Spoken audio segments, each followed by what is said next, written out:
네, 오늘 말씀은 에스겔 14장 1절에서 23절 말씀입니다.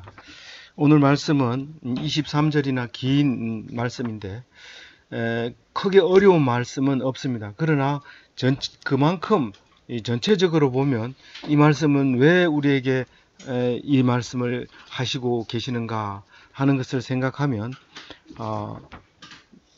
이것은 참 놀라운 말씀이 되는 것입니다. 우리가 읽을 때는 힘들지만은 전체적인 의미를 얘기할 때는 하나님께서 우리에게 하려고 하는 말씀이 그 간절한 것이 들어 있습니다. 우선 크게 보면 1절에서 8절까지 이 가증한 장로들에게 내리는 그 주의 경계령을 지금 말하고 있는데 마음을 돌려라, 가증한 것을 버려라, 이제 그 말을 하는데 사실 그 말을 안 듣죠. 안 듣는데 장로들은 귀가 두꺼워서 말을 안 듣는다 이렇게 말하지 않고 이렇게 자세하게 이야기를 하는 것을 볼 수 있습니다.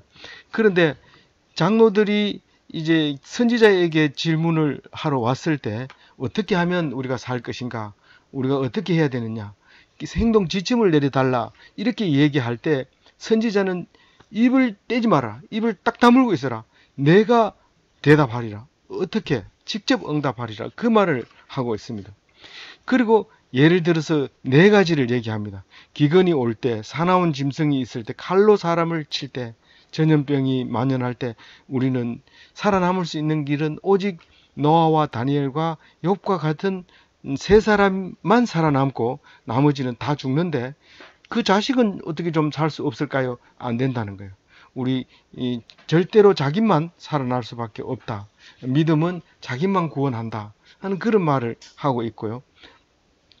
제일 이제 21절 끝에까지는 너희들을 직접 응답해서 벌을 주어서 멸망시키지만은 그러나 그 자식들이 살아나는 걸 보고 은혜가 넘치게 된다. 위로받게 된다.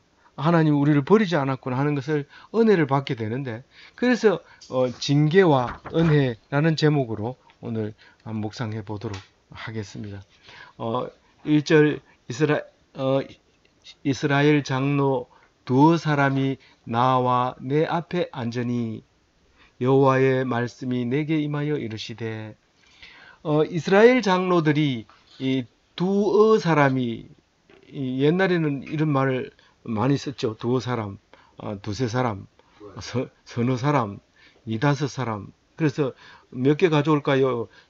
두서너 대여섯 개 가져와라. 이러면 도대체 몇 개를 가져가야 될지 몰라 서 있으면 야단을 또 칩니다. 가져오라는데 왜 안 가져왔냐? 몇 개를 가져와요. 그럼 뭐 대충 갖다 줘야 되죠. 그래도 야단 안 맞으면 급하니까. 그렇게 이제 있는데 그 한 사람이 둘이 와서 얘기하다 한 사람 없어지면 두 사람이라 할 수도 없고 또 한 사람이 와가지고 한참 얘기하는데 또 한 사람 오면 이걸 두 사람이라 할 수도 없고 그래서 이제 두어 사람이라고 얘기를 하고 있습니다. 분명하지 않고 또 그 숫자는 중요하지 않고 사람 그 자체가 중요하다는 거죠. 급할 때는 숫자가 중요한 게 아니다라는 거죠. 사람이 나와 가지고 왜 나왔을까요? 장로들이 누구 앞에 나왔어요? 내 앞에 앉았어요. 내가 누굽니까? 에스겔이잖아요. 여기가 어딘데요? 이스라엘 땅이 아니잖아요. 어디예요?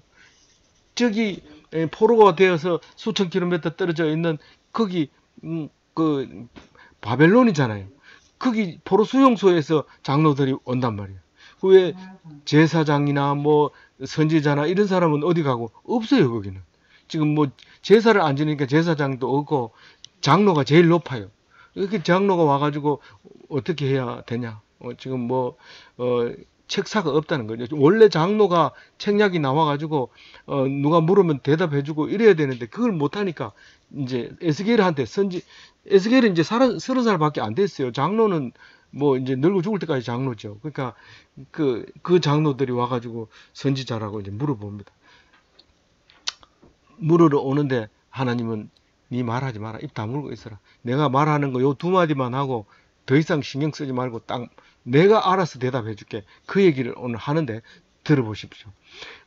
하나님이 말씀합니다. 누구에게? 인자에게, 에스겔에게 인자야라고 부르면서 이 사람들이 자기 우상을 마음에 들이며 죄악의 걸림돌을 자기 앞에 두었으니 그들이 내게 묻기를 내가 조금인들 용납하랴.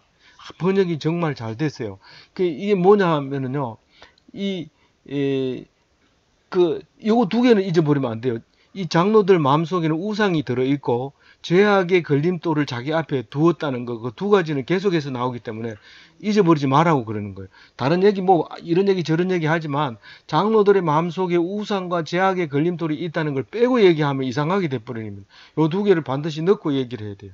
그렇기 때문에 너한테 와가지고 뭐 어떻게 할까요? 묻는 것을 뭐 대답할 필요도 없고 용납이 안 된다, 그거는. 그런데 이 원어를 찾아보면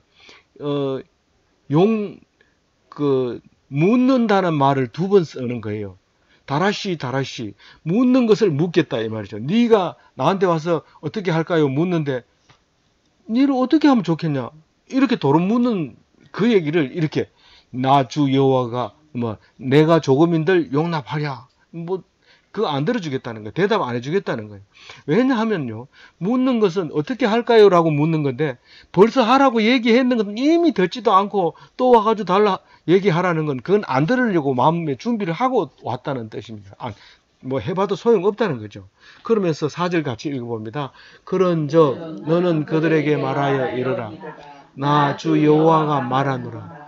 이스라엘 족속 중에 그 우상을 마음에 들이며 죄악의 결함을 두고 선지자에게로 나아가는 모든 자에게 나 여호와가 그 우상의 수요대로 보응하리니. 이 4절 말씀 3절하고 반복되잖아요. 우상을 마음에 두고 죄악의 걸림돌을 자기 앞에 두었다는 겁니다. 그렇기 때문에 그런 모든 그런 사람들이 엄청나게 많지만 그 사람들 중에 선지자를 찾아가는 사람은 내가 보응을 하겠다는 거예요. 선지자 안 찾아오면요, 그건 하나님 백성 아니니까 뭐 상관없어요. 근데 그걸 들고 잘해보겠다고 선지자 앞에 가면 가증한 사람이에요. 이 가증한 사람이 어떤 사람이라고요? 속으로는 하나님 백성인 척, 하나님 믿는 척 하면서 하나님보다 더 좋은 게 있고 또 겉으로는 믿는 척 하면서 속에는 지금 엉뚱한 것을 좋아하고 엉뚱한 것을 마음에 두고 있는 그 사람들을 얘기하는 거예요. 그게 가증한 사람들인데, 가증한 사람들은 그 가지고 있는 우상의 수효대로 보응하리라. 뭐 우상을 2개 가지고 있는 사람도 있겠지만 우상을 가지고 있는 사람 그 자체는 보응을 받는다는 거죠. 그 물으러 온 사람 아니면은 괜찮아요. 그냥 뭐 그대로 하나님 백성 아닌 대로 살면 돼요. 근데 믿는다고 하면서 하나님 말씀 들으러 나와 있으면서 우상을 섬기거나 걸림돌을 가지고 있으면 안 된다는 거예요. 그게 무슨 뜻일까요? 뒤에 또 나올 말이지만은 거기 우상을 섬기고 걸림돌을 둔다는 건 뭐예요? 특히 보통 사람들은 다 그럴 수 있어요. 근데 장로는 그러면 안 돼요. 장로는. 왜냐하면 그 2개가 있음으로써 다른 사람을 죽이기 때문에 그래요. 자기가 죽는 건 괜찮아요. 이 뒤에도 의인은 자기 혼자 사는 거예요. 뭐 딴 사람 살릴 수, 자식도 못 살려요.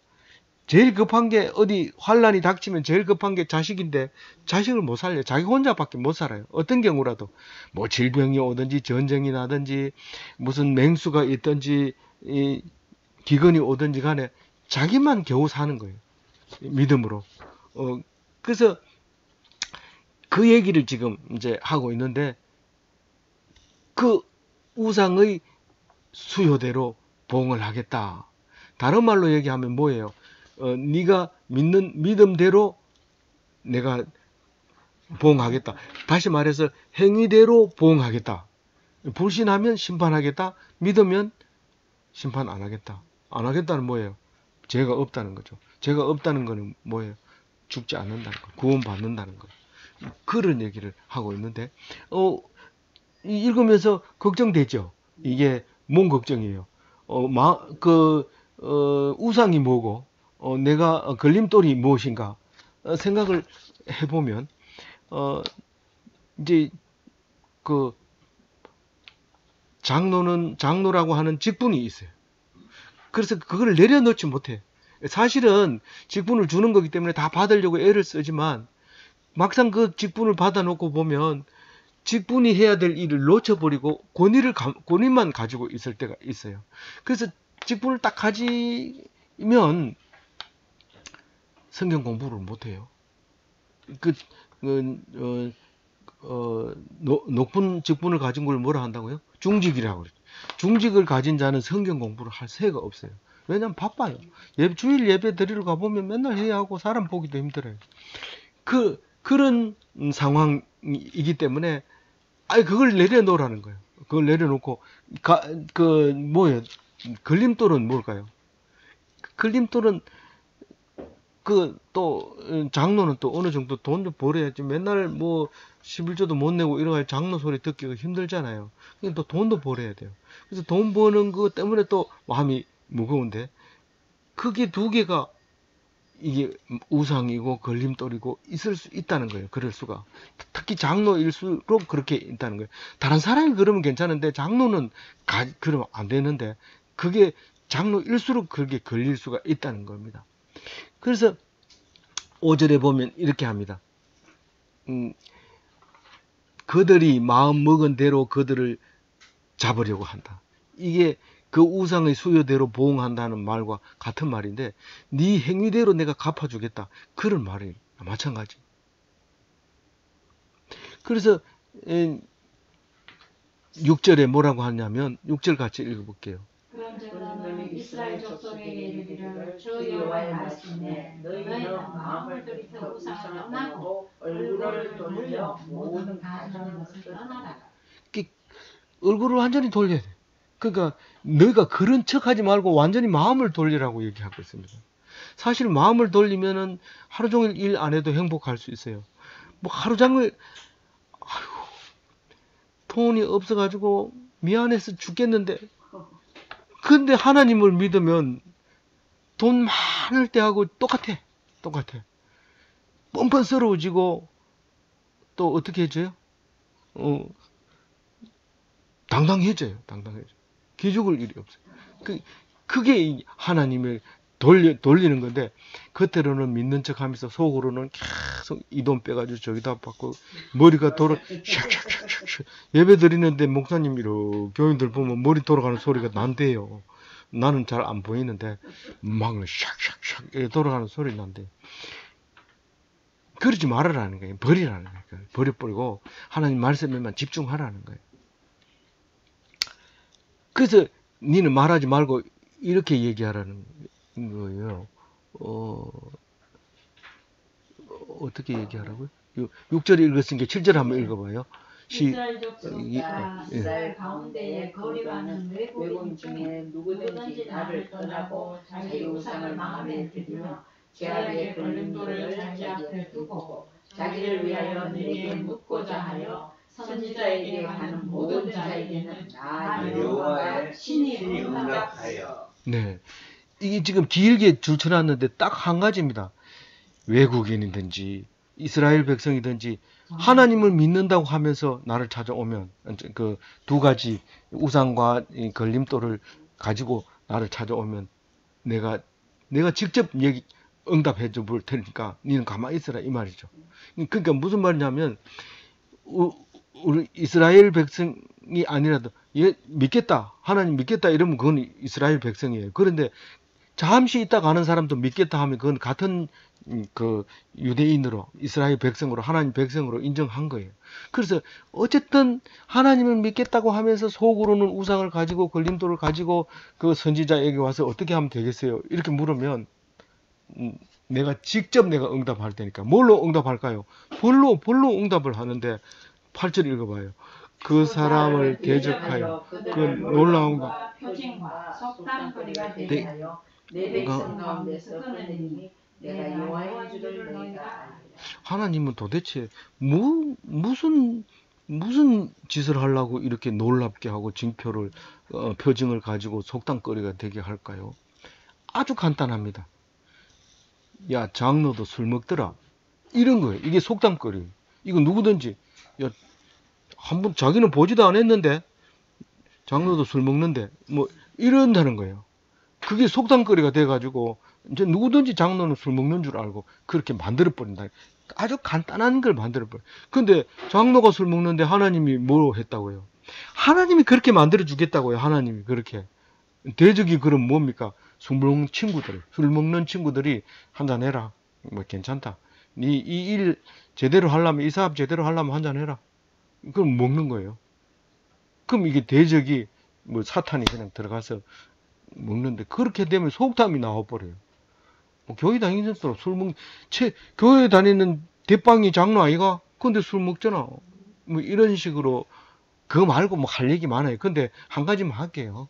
9절 시작. 만일 선지자가 유혹을 받고 말을 하면 여호와가 그 선지자를 유혹을 받게 하였음이니와 내가 손을 펴서 내 백성 이스라엘 가운데 그를 멸할 것이다. 네.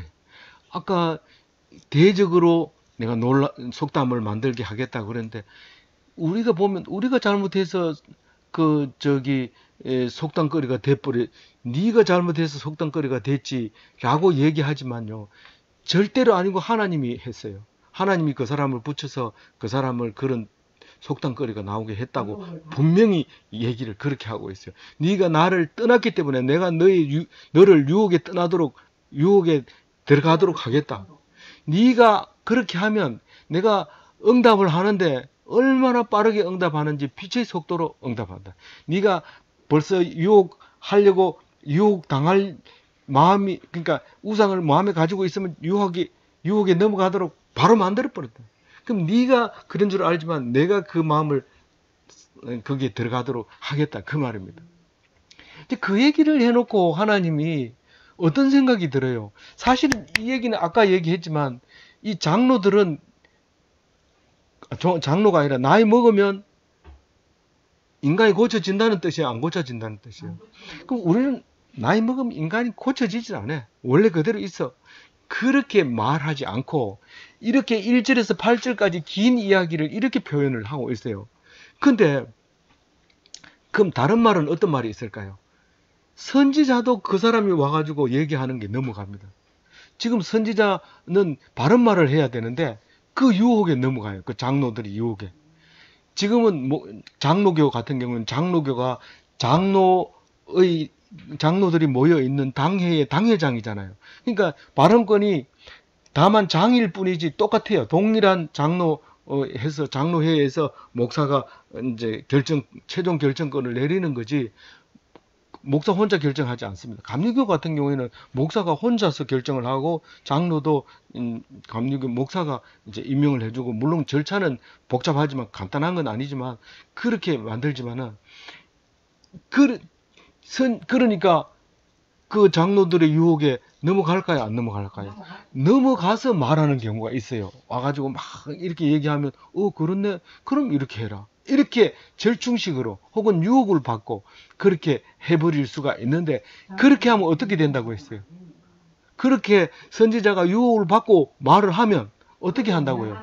동일한 벌을 받을 것이라는 거죠. 그런데 아까 그 사람들에게 이제 6절에 보면 내가 니는 요 한마디는 해라 하고 말한 게 있죠. 뭐라고요? 마음을 돌이키고 가정한 것을 떠나라, 그렇게 얘기를 한 건데, 그거를 이제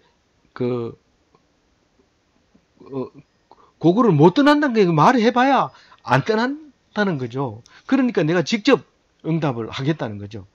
뭐 답은 뻔한 건데, 우리는 이거 말 안 해도 아는 문제를 지금 성경으로 이리 복잡하게 글자 잘게 많이 써가지고 읽게 만드는데, 한마디로 얘기해서 나 이 성경 안 읽어도 안다. 인간이라는 게 바뀌는 게 아니야. 이렇게 말하면 돼요. 근데 이 사람들은 이거 쓸 때요, 여호와라는 말이 나오면은 가가지고 손을 씻고 펜을 잡고 여호와라고 쓰고, 그리고 그렇게 긴 양피지에다가 이 성경을 썼는데, 다른 사람 쓰는 거 하고 끝에 와가지고 제일 끝에 한자가 줄이 안 맞으면 버려야 돼요. 하나를. 그 통째로 버려야 돼요. 그만큼 이 성경을 애써서 쓰는 거를 우리가 읽고 있다는 거 생각하면 그것도 감격이지만, 그런 얘기를 어떻게 이렇게 아름답게 말을 만들어서 이렇게 쓰는지 모르겠어요. 근데 그 구절 말씀은 유혹 당하는 그 선지자도 동일한 심판을 한다고 얘기를 하는데, 그거 보면 하나님이 그것도 한다고 그래요. 유혹 받는 것도 하나님이 한다고 해요. 사실은 사람이 유혹을 받지만은 내가 유혹 받을 준비가 다 돼 있으면 하나님은 곧바로 보응을 해버리는데 유혹 받게 해버려요.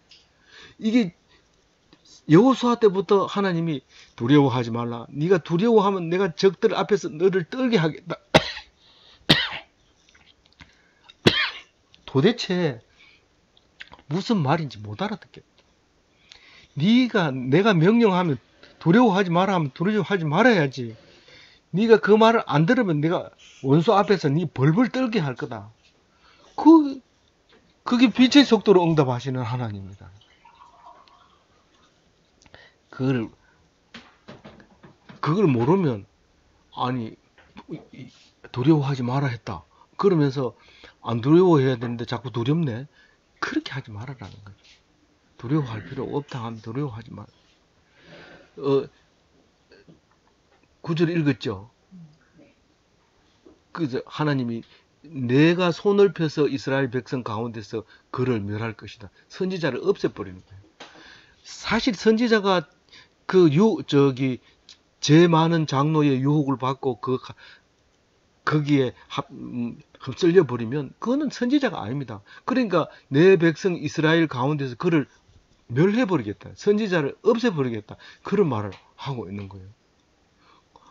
이 구절 말씀은 선지자는 그러면 안 되고, 만약에 그렇게 됐다면 그건 선지자도 아니구나. 우리가 이렇게 하는 게 마음에 안 들면 그건 그 사람 그것도 아니야. 자격도 없어. 이렇게 말한 거랑 마찬가지인데, 성경은 이렇게 멋있게 얘기를 해요. 멋있게. 하여튼 10절 한번 읽어볼게요. 선지자의 죄악과 그의 묻는 자의 죄악이 같으니 각각 자기의 죄악을 담당하리니. 얼핏 보면 장로가 와가지고 그래 얘기했으니까 장로가 죄가 더 많고 선지자는 죄가 좀 적다. 이렇게 말하지 않는다는 거예요. 선지자도 유혹받은 죄를 받아, 이제, 하게 되고, 멸하게 되고, 거기, 그 죄를 가지고 범법자가 와가지고 물으려고 하는 그 사람도 이제 징벌을 당하게 되고, 그렇게 해서 각각 자기의 죄를 담당하게 된다고 얘기를 하고 있습니다. 11절 읽어볼게요.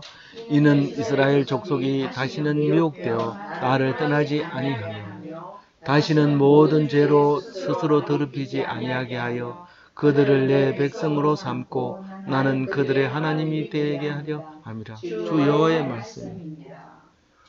와, 이 말씀은 당연히 지당한 말씀이고 옳은 말씀이고 다 아는 말씀인데, 읽자마자 딴 데 쳐다보고 다른 일 없나 좋은 거 이렇게, 이게 지금 엄청난 얘기. 이 11절 말씀 때문에 예수님이 오셔야 돼요.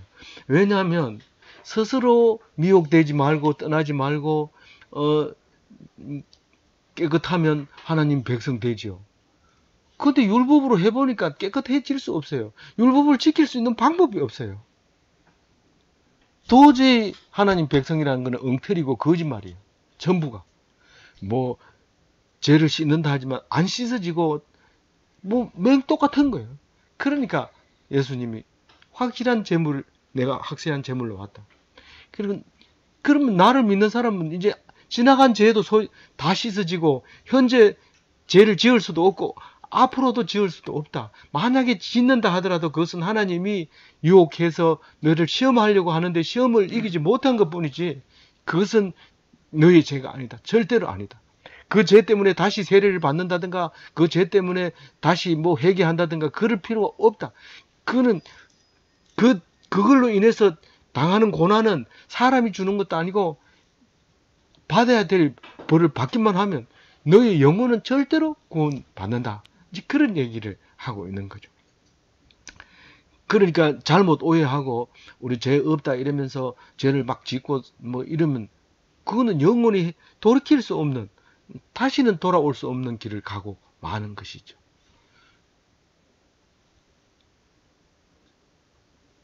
12절 읽어봅니다. 여호와의 말씀이 또 내게 임하여 이르시되 인자야 가령 어떤 나라가 불법을 행하여 내게 범죄함으로 내가 손을 그 위에 펴서 그 의지하는 양식을 끊어 기근을 내려 사람과 짐승을 그 나라에서 끊는다 하자.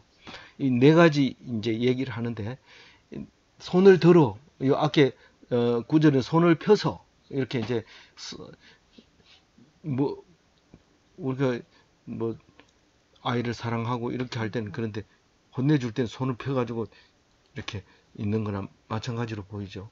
그렇게 손을 펴서 이제 기근을 내려버리는 겁니다. 내려버리면 이제 14절에 보면 노아, 다니엘, 욥 이 세 사람이 거기에 있게 되는데 그 사람은 생명을 건진다는 거예요.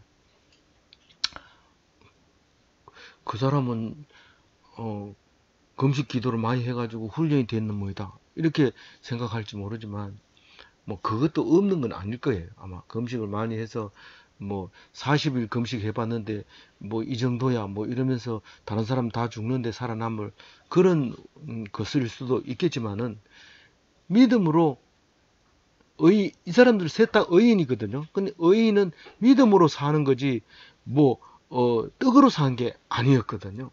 그래서 그런데 이 노아는 우리가 잘 알다시피 창세기에 나오는 건데 노아는 이것은 노아의 족본이라 노아는 의인이요 이렇게 의인을 소개하고 있어요. 이게 노아는 의인입니다.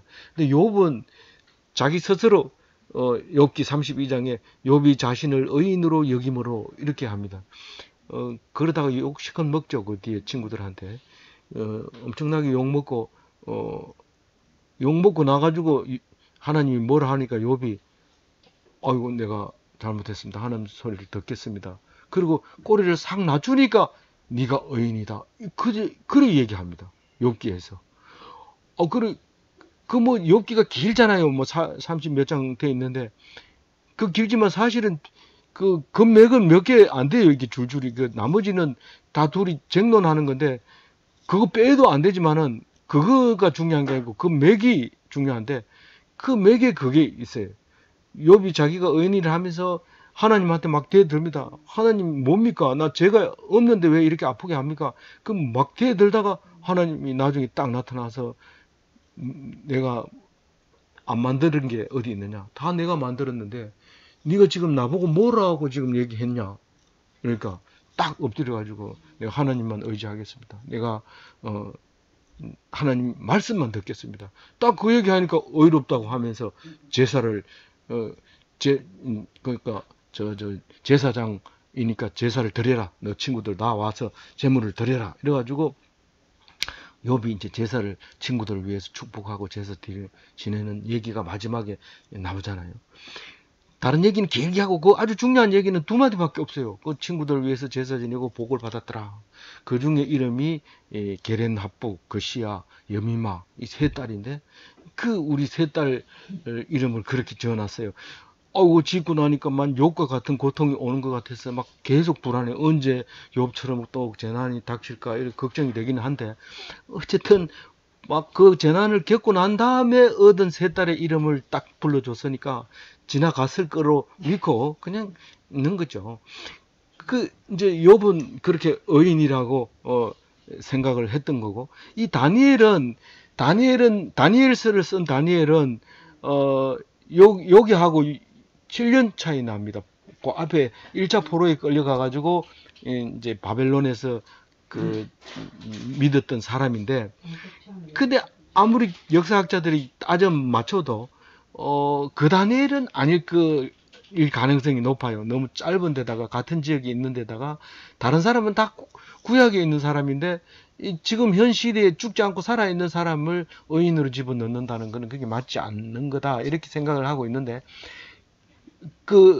이 다니엘도 사람 원래 이름이 아니고 다니엘서를 쓰면서 넣었다고 말하는 게 예레미야에 나오는 이름이 다니엘 세 친구의 이름이 중복이 됩니다. 그러니까 거기에 이 다니엘서를 쓸 때 바벨론에서 이름을 붙여줄 때 과거의 의인들의 이름을 같이 써준 거다. 그래 뭐 벨사살이라든가 뭐 이런 이름이 그 바벨론에서 부르는 이름 따로 있고 성경에서 기록하는 이름 세 사람이 따로 있는데 그게 예레미야서에 나오는 사람들 이름이 이 다니엘의 세 친구 이름으로 이렇게 등장하는 걸로 봐서 이름을 거기다가 뭐라고 하죠? 인용 붙였다. 그러니까 우리가 뭐 미국 가서 미국 이름을 새로 만들어 부르듯이 그렇게 했다는 거죠. 용어 자체가 발음이 잘 안 되니까 이제 이쪽 마을의 이름을 이렇게 붙여서 인용을 할 수가 있죠. 이제 그렇게 보고 있는데 어쨌거나 이 다니엘은 구약 성경 왕의 자녀들도 다니엘이 있어요. 그래서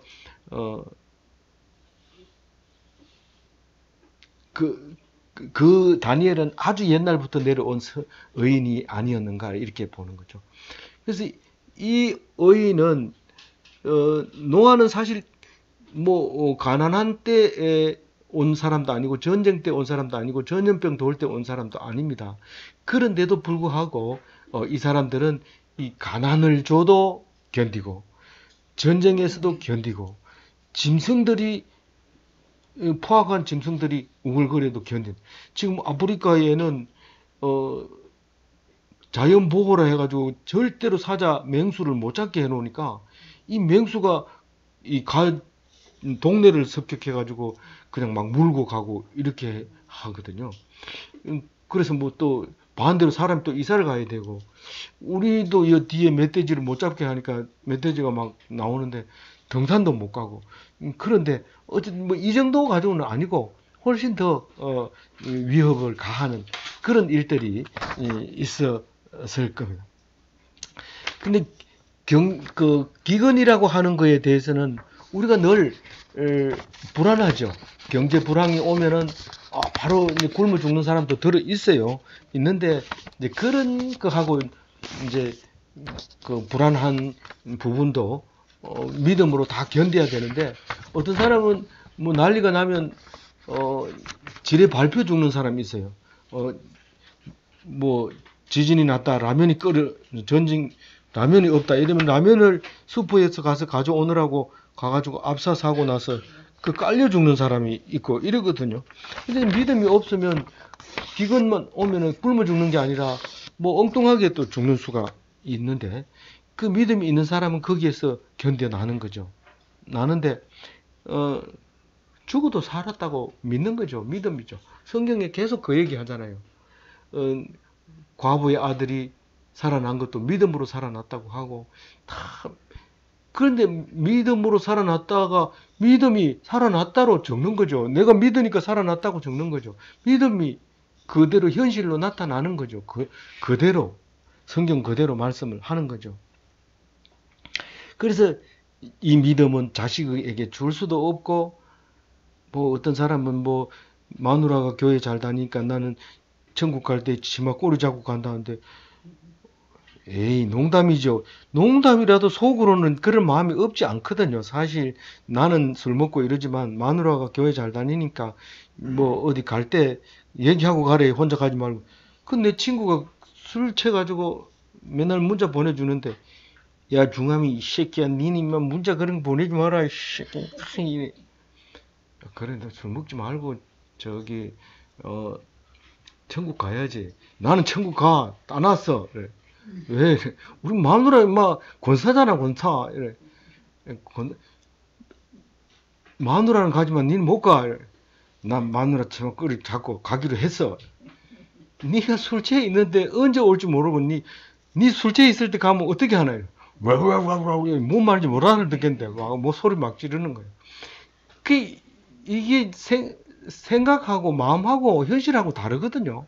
이건 지금 성경은 현실을 막 직시하고 있는 거예요. 정신을 바짝 차리고 그래서 우리가 죽는다면 그러면 왜 죽느냐? 왜 그렇게 죄를 지어야 되느냐? 우리는 안 그럴 수 없느냐?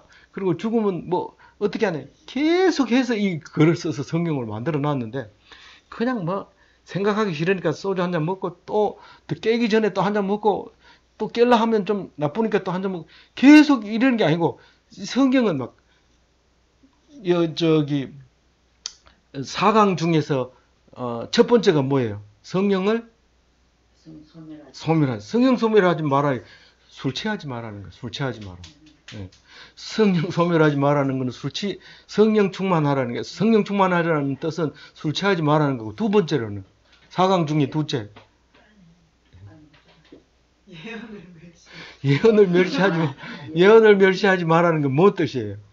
예배를 빠지지 말라는 거예요. 딴 얘기, 예언이 뭐, 노스트라다무스가 뭐라 했나, 몇 년도 우리 망한다 했지. 이거를 멸시하지 말라는 게 아니고, 예배를 빠지지 말라는 거예요. 예배 중에서 설교 없는 예배는 그건 예배가 아니니까 그거는 빠져도 되지만, 설교가 있는 예배는 그게 예언을 멸시하지 않는 거예요. 예. 4강 중에서 한 번은요? 범사에 좋은 것을 취하고. 네 번째로는 악은 어떤 모양이라도 버려라. 예. 강령을 모르고 요만하게 만들어가지고 주머니 여가에 다니면서 언제 어디든지 누가 물으면 대답할 수 있도록. 하나님이 물어보죠. 예. 그리고 수시로 문자 올 때마다 물어보는데 못 들어서 그냥 있는 거죠. 못 듣고 그냥 있는 거죠. 물어보는데 그래서 지금 18절 이제 19절로 갑시다. 19절로 거기 전염병이 사람과 짐승을 가령해서 이 세 사람이라 할지라도 예. 자기의 공의로 예. 자기만 살 수 있다. 그렇죠. 그 얘기죠. 12절부터 20절 말씀은 세 사람만 살 수 있다. 의인은 믿음으로 살리라. 그 얘기를 이렇게 쓴 거예요. 의인은 믿음으로 살리라 하는 말을. 자기 생명만 건진다. 그렇지. 자기 믿음으로만 사는 거지. 자기 믿음을 남에게 빌려줄 수 있는 게 아니에요. 그래서 이스라엘 백성은요, 빼앗아 갈 수 없는 것을 굉장히 열심히 합니다. 그래서 빼앗아 갈 수 없는 게 그게 믿음이에요. 은혜인데 그 믿음의 가치는요. 그렇죠. 세상 사람들은 공부해서 남주나 하면서 공부를 해서 진짜 안 뺏깁니다. 그거는 누가 뺏어갈 수 없어요. 막 주면 줄수록 점점 더 자기는 쌓여요. 그 공부라고 하는 거는. 근데 우리 어머니 외삼촌은 시골에서 유일하게 대학 나와가지고 시골에 있는 사람인데 우리 형님이 가서 아재요 뭐 그거 어떻게 해요? 나 돈 주고 배웠어. 안 가르쳐줘. 안 봤어. 근데 가르쳐 줄수록 자기는 부유해지는데 그걸 몰라요. 세상 지식도 그런데 이 유대인들은 왜 노벨상을 많이 받느냐? 그건 빼앗아 갈 수 없잖아요. 빼앗아 갈 수 없는. 근데 돈은 모아놓으니까 다 뺏어가. 러시아 그 2차 대전 때 독일 사람들이 다 뺏어가고 사람도 죽이고 그 돈 때문에 또 미워해요. 돈이 있으면 자꾸 미워해요. 그러니까 자꾸 뺏어가. 근데 하나님 말씀, 믿음은 못 뺏어가. 뺏어가려면 할수록 이게 부유해. 점점 많아져. 믿음이 점점 커져. 그래서 믿음을 가지고 있는데, 놀라운 거죠. 그래서, 19절에 보면 전염병이 사람을 끊는다 하더라도 믿음으로 살게 돼요. 그래서, 사스가 걸리면 또 가축들에게 걸리는 건 뭐죠? 그 병이 걸리면 멀쩡히 있는 광우병도 있고 또 뭐 돼지한테 걸리는 거 있잖아요. 그러면 이제 멀쩡한 돼지를 막 살처분해 버립니다. 근데 믿음으로 그것을 견디고 살아남을 수 있다고 얘기를 하고 있습니다. 그리고 이제 21절에 20절 읽어야 돼요. 20절 시작. 비록 노아의 놈이 거기에 있을지라도 나의 삶을 두고 맹세하니 그들도 자녀는 건지지 못하고 자기의 공의로 자기의 생명만 건지리라. 이제 여호와의 말씀입니다. 예, 자기 공의로 자기를 살린다는 게 공의는 째다카라고 얘기하는데 이게 그 이제 째다카하고 미시파트하고 이제 그 이게 뭐하고 같은 거냐면 이제 모양만 다르죠. 모양만. 그러니까 하나님은 사랑하시고 예수님은 우리를 사랑하시고 하나님은 우리에게 은혜를 주시고 뭐 이렇게 이제 파트가 좀 다른 것처럼 표현돼서 그렇지 째다카나 미시파트나 비슷한데 특히 이제 공의와 정의가 함께 나올 때는 공의는 우리가 알 수 있는 의로운 거고 미시파트는 하나님 우리는 이해할 수 없지만 절대 권력으로 하는 것이 옳다. 그런 게 이제 미시파트로 보여지는데 여기서 공의로 표시하는 째다카는 믿음으로 보면 되죠. 그 믿음이 의롭다 하는 거예요. 네가 믿으니까 의롭다. 그 이신칭의 믿음으로 의롭다함을 인정받는 거예요. 의인은 죽지 않는 거예요. 의인이십니다. 이러면은 무슨 소리 하는 거냐고요. 그럼 믿음이 없습니까? 무슨 소리 하는 거냐. 이게 같은 말인데요. 아 그래요. 그럼 같은 말이에요. 믿음이 있으면 의인이. 그래서 죽지 않는 거예요. 믿음이 있습니다. 이러면 좀 가만히 있고 의인입니다. 이러면 발끈하고 이럴 필요 없어요. 똑같은 말이에요. 그래서 의인이라고 그러면 이게 그런 줄 감사합니다. 그렇게 하시면 돼요. 그것도 하나님 아들이라고 막 돌아다니다가 얻어맞고 이러는 것보다 가만히 있는 것처럼 마찬가지예요. 우리는 아버지라고 부르긴 해도 어디 가서 하나님 아들이라고 못하잖아요. 그러니까 마찬가지로 의인이라고 폼 잡지 말고 믿음은 나는 믿습니다. 이렇게 말하는 건 좋은 거죠. 21절 읽어봅니다. 주 여호와께서 이르시되 내가 나의 위에 곧 칼과 빈방 예루살렘에 함께 내려 사람과 짐승을 그 중에서 그네가 더욱 심하게 하겠느냐. 지금 이게 이스라엘을 망할 때 이 네 가지가 한꺼번에 온다고 지금 이제 아주 이제 엄청나게 우리 쉽게 말하면 공갈을 치는 건데 이건 공갈이 아니고 진짜로 이렇게 예언하는 거예요. 예, 예언하는 건데 네 가지 형벌이 동시에 내려가서 싹 사람도 죽고 짐승도 죽고 다 죽는다 하더라도 어떻게 한다고요? 22절에 22절 읽어봅니다. 그러나 그 가운데 피하는 자가 남아있어 끌려나오리니 곧 자녀들이라. 그들이 너희에게로 나오리니 너희가 그 행동과 소행을 보면 내가 예루살렘에 내린지야 곧 그 내린 모든 일에 대하여 너희가 위로를 받겠으리라. 이게 성경이 아주 어려운 게 그겁니다. 재앙을 내려놓고 너희들이 위로를 받을 것이라 이러니까 무슨 말인지 금방금방 길게 써놔야 알아도.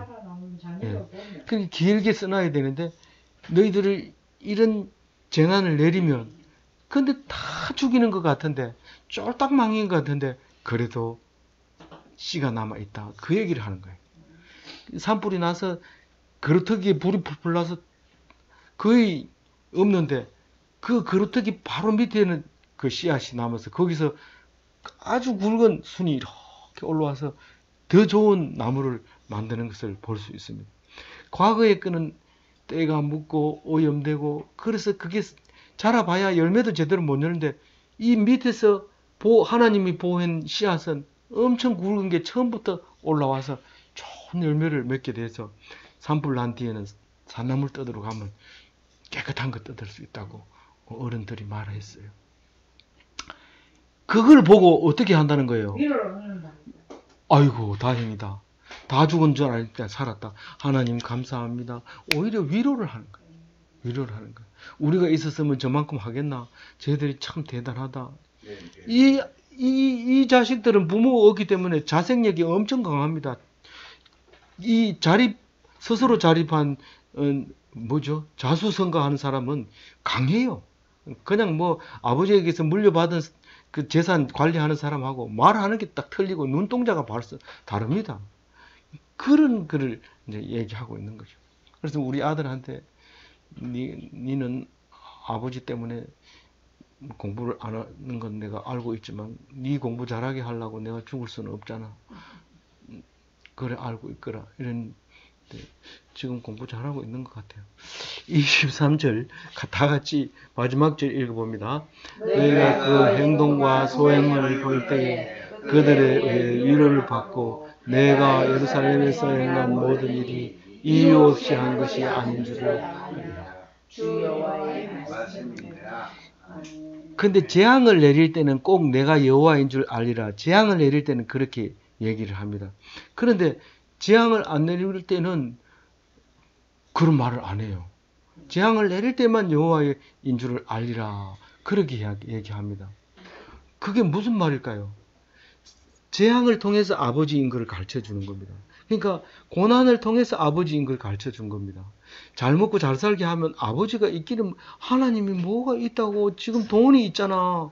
이 왜 그래? 이렇게 하면서 하나님 백성을 구박을 하는 거죠. 근데 하나님은 꼭 어려움을 통해서. 근데 하나님의 자녀는 다 어려움을 통해야 됩니까? 하나님의 자녀를 만약에 야단을 안 치면 똑똑하다고 하나님 자리에 앉게 되는데, 하나님이 죽어 있으면 하나님 자리에 앉으면 되지만 하나님 살아계신 동안에는 그 자리에 앉으면 안 되거든요.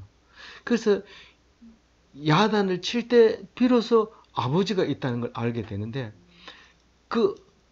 만약에 그걸 모르면, 만약에 아들인데 야단 쳤는데 그걸 아버지인지 모르면 사실은 그 아들이 아닌 거예요. 모르는 거는 아들이 아니기 때문에 모르는 거기 때문에 그건 내 던지면 돼요. 근데 야단 쳤는데 아버지인지 알면 감격의 눈물을 흘립니다. 뭐라고요? 아버지가 아니면 어떻게 야단을 칠까요? 아버지니까 야단 치죠. 그래서 내가 쫄딱 망했는 거 아버지 감사합니다. 내가 아버지 자녀가 분명합니다. 그래서 내가 하나님 아들이다 이렇게 말할 수 있다는 거예요. 그게 강력하게 말할 수 있는 게 바로 예수님이니까요.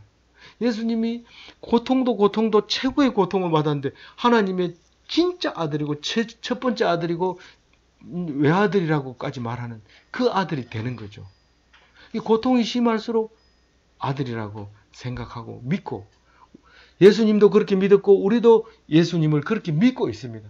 그 고통 때문에 아들이 된 거지 고통이 없이는 아들이 될 수 없다는 거예요. 공짜로 된 거는 양자일 수밖에 없어요. 양자는 함부로 못 하거든요. 양자는 막 다리 몽둥이 분지를 놓는다든가 이렇게 하면 안 됩니다. 양자는 그저 내 이름만 빌려가고 그 대신에 내 죽음 내 재산 가져가는 그게 거래지.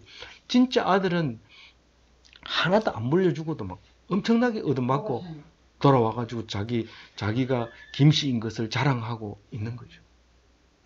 그게 아들이에요. 그래서 오늘 말씀은 길지만은 묵상은 짧게 했습니다.